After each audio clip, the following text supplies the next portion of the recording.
Okay, happy Saturday racing, bayang karerista. Shoutout lang tayo saglit. Happy racing dyan sa mga bayang karerista natin dyan sa Leberisa, Malate. At shoutout na rin kay Boss Ronald Susim. And happy racing kay Boss Don Alberto Castro. At shoutout kay Consi Darwin Awisia. Pagbate galing kay Boss JR Kabansag.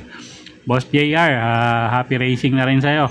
Okay, so Saturday racing tayo at 7 karera tayo for Saturday racing at start time natin alas 3 ng hapon. Medyo manipis yung lineup natin pero maraming karera na anybody's race. So simulan na nga natin. Race 1 tayo. Start ng winner take all. Class 4, 42 to 56 bracket. Distansya 1,400 meters. First choice natin yung numero 2 na rin, no? Couple entering 911 at instant message. Boji Henson at J.L. Lazaro yung re-renta dyan sa couple entry na yan. At si 911 medyo mababa na sa laban yan, no? At sila nga yung first choice natin. Second choice yung numero 4 na rin, si Spellbound. Gagabayan naman yan ni J.B. Hernandez. Regular jockey niya, gamay naman JB yan. So tingin ko magbibigay din ng magandang performance yan. Okay, so sa race number 1, first choice nga numero 2, couple entering 911 at instant message. Second choice, kalawak numero 4, Spellbound. Okay, race 2 tayo, start ng pick 6, 1,400 meters ang distansya natin dito. Class 5, 17 to 41 bracket. Okay, first choice kalawak numero G, King Wash Pubcon. Boji Henson yung re-renda, maganda post position, no? At siya nga yung first choice natin. Second choice kalawak numero 1, Gable. Ken Malapira naman yung re-renda dyan, wag lang masyadong maiwan yan, tingin ko malaki panalo. Third choice natin yung kalawak numero 8 na si Cool Mom. Gagabayan naman yan ni apprentice rider RC Simasio. Okay, so sa race number 2, first choice nga kalawak numero G, King Wash Pubcon. Second choice kalawak numero 1, Gable. At third choice nga natin dito yung kalahok numero 8 na si Cool Mom. Okay, next race tayo, race number 3. Race 3, start ng pick 5, class 3, 57 to 70 bracket. 1,400 meters ang distansya natin dito. Okay, medyo mataas na grupo to. Na first choice natin dito yung kalahok numero 4, couple entering Dream Girl at Imperatus. Si Dream Girl, dyan Alvin Gusi na re-renta dyan. Imperatus, si Espare Jr. Sila nga yung first choice natin. Second choice,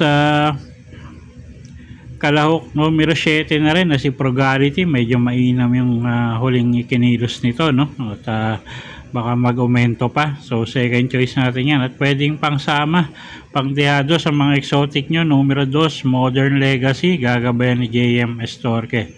Okay, so sa race 3, first choice nga numero 4, couple entering Dream Girl at Imperatus. Second choice numero 7 na si Progality at pwedeng pangsamang pangdehado sa mga exotic nyo yung kalawak numero 2 na si Modern Legacy. Okay, race number 4 tayo. Start ng pick 4, class 4, 42 to 56 bracket. 1,400 meters ang distansya. Anybody's race to, no? So kung may kursonada kayo, dagdag nyo na lang. First choice natin dito yung numero 7, Wild is the Wind. ARB Legas yung re-renta dyan. Maganda post position. Medyo marami tayong nakikitang matulin dito, so baka magkaroon ng lutyahan, mapapor sa diremate. Second choice natin, dehado, kalawak numero 1, Super Dancer. Gagabayan naman yan ni JM Estorque. So kayo na bahala magdagdag, no? Kung may kursonada kayong iba rito. Basta dito, first choice nga natin, kalawak numero 7 na si Wild is the Wind. At second choice, kalawak numero 1, Super Dancer. Okay, next race tayo. Race number 5. Class 5, 17 to 41 bracket. 1,400 meters ang distansya. First choice, numero 6. Rodeo Drive. JM Estorque yung re-renta dyan. So, isa na rin siya dun sa may tatlong kabayo na may best time sa distansyang to, no? So, first choice rin natin yan, numero 6, Rodeo Drive. Second choice, kalahok numero 1 na si Step Bell. Diyan, Alvin Gusi naman yung re-renta dyan. At siya nga yung second choice natin. Gamay ni Jan Alvin yan at pwedeng pangsama. Yung kalahok numero 3 na si Footloose, ang gagawin naman ni Noel Lunar. Okay, so sa race 5, first choice nga, numero 6, Rodeo Drive. Second choice, numero 1, Step Bell. At pwedeng pangsama na. Yung kalahok numero 3 na si Footloose. Okay, race 6 tayo. Penultimate race, class 4, 42 to 56 bracket. Distansya, 1,400 meters. First choice na rin natin dito, yung kalahok numero 1 na si Circle of Love. Jeff, bakay kayong sasakay dyan. Tingin ko medyo gumangin laban, no? At siya nga yung first choice natin. At siya na rin yung may best time dito sa mga kalahok. At siya nga first choice natin. Second choice, kalahok numero 7, Magtotobetsky. AR Villegas naman yung re-renta dyan, isang diremating kabayo. Okay, so sa race number 6, first choice nga, numero 1, Circle of Love. At second choice nga natin dito, yung kalahok numero 7, isang 10-year-old runner na si Magtotobetsky. Okay, race 7 tayo. Last and final race for the day. Class 5, 17 to 41 bracket. Distansya, 1,400 meters. Paratingan, first choice, kalahok numero 5, Kalagbangan River. Louie Lunar yung re-renta dyan.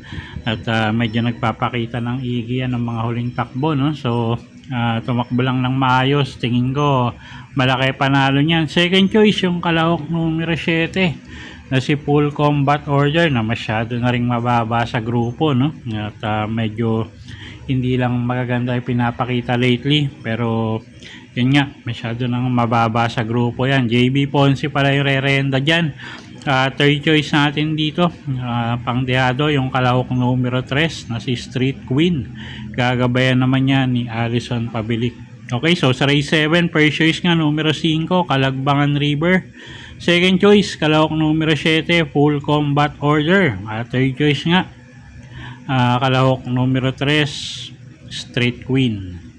Okay, so yun po yung mga giya natin para sa araw ng Sabado, July 4, 2026. Sana po yung makatulong sa pagpili nyo ng mga tatayaang kabayo. Inuulit ko po, kayo pa rin po masusunod kung saan nyo itataya yung pinagpaguran yung pera. Good luck po at happy Saturday racing, bayang karerista.